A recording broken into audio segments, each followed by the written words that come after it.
የጥርስ ህመምን በተፈጥሯዊ መንገድ ተሰናበቱት። ሰላም የኢትዮ ጤና ቤተሰቦች። የጥርስ ህመም በድንገት ሊመጣ ይችላል። ምግብ ስንበላ፣ ፈሳሽ ነገር ስንጠጣ፣ ወይም ደግሞ ሌሊት ላይ ለመተኛት ስንሞክር። ግን አይጨነቁ። ወደ ጥርስ ሐኪም ከመሄዱ በፊት ህመሙን በፍጥነት የሚያቀዘቅዙና የሚያስጠግዙ ውጤታማ የቤት ውስጥ መፍትሄዎችን ይዘንላችሁ ቀርበናል። እንጀምር። የጥርስ ህመም የቤት ውስጥ መፍትሄዎች። 1. በጨው ውሃ መጉመጥመጥ። ይህ ከጥንት ጀምሮ የተለመደና እጅግ ውጤታማ ከሆኑ መፍትሄዎች አንዱ ነው። አዘገጃጀትና አጠቃቀም። ግማሽ የሻይ ማንኪያ ጨው በአንድ ብርጭቆ ለብ ያለ ውሃ ውስጥ ይጨምሩ። ለ30 ሰከንድ ያህል በአፎር ውስጥ እያሽከረከሩ ይጉመጥምጡበት። ከዚያም ይትፉት። የሚሰጣቸው ጥቅሞች: እብጠትን ለመቀነስ፣ የታመመውን አካባቢ ለማጽዳት እና ባክቴሪያዎችን በተፈጥሮ ለመግደል ይረዳቸዋል። 2. ቀዝቃዛ ኮምፕረስ። ፊቶ ያበጠ ከሆነ፣ ከውስጥ ወይም ከጥልቅ የሚመጣ ህመም የሚሰማችሁ ከሆነ ቀዝቃዛ ኮምፕረስን ሞክሩ። አዘገጃጀትና አጠቃቀም። የበረዶ ኩቦችን በጨርቅ ጠቅልለው ወይም በንጹህ ፎጣ ጠቅልለው ከ15 እስከ 20 ሰከንድ ያህል ጉንጮ ላይ አድርጉት። የሚሰጣችሁ ጥቅሞች: እብጠቱን ወይም ኢንፍላሜሽኑን ይቀንሳል፣ እንዲሁም ህመሙን ያደነዝዛል።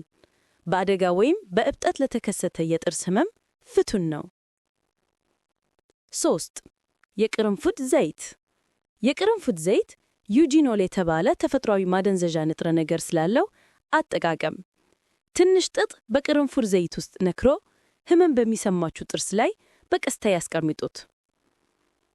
የሚሰጣችሁ ጥቅሞች: ፈጣን እፎይታ ይሰጣችኋል፣ ነገር ግን በጣም ኃይለኛ ስለሆነ እንዳትውጡት።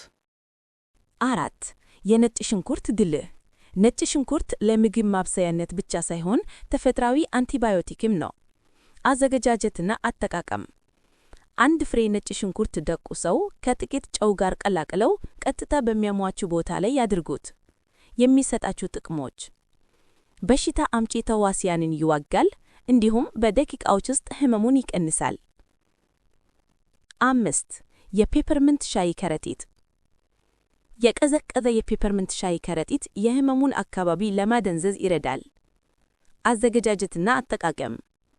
ሻይ ካፈሉ በኋላ የሻይ ከረጢቱን አቀዝቅዘው በሚያሟችሁ ጥርሶ ላይ ያድርጉት።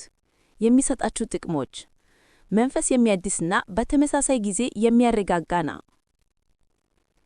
6. በሃይድሮጅን ፐርኦክሳይድ መጉመጥመጥ። በጥንቃቄ ይጠቀሙ።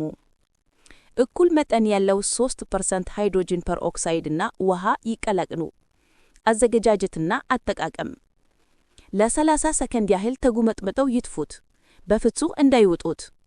የሚሰጣችሁ ጥቅሞች: ባክቴሪያን ይገድላል፣ እንዲሁም ከድድ መድማት ጋር ተያይዞ የሚመጣ ኢንፌክሽንን ለመፈወስ ይረዳል።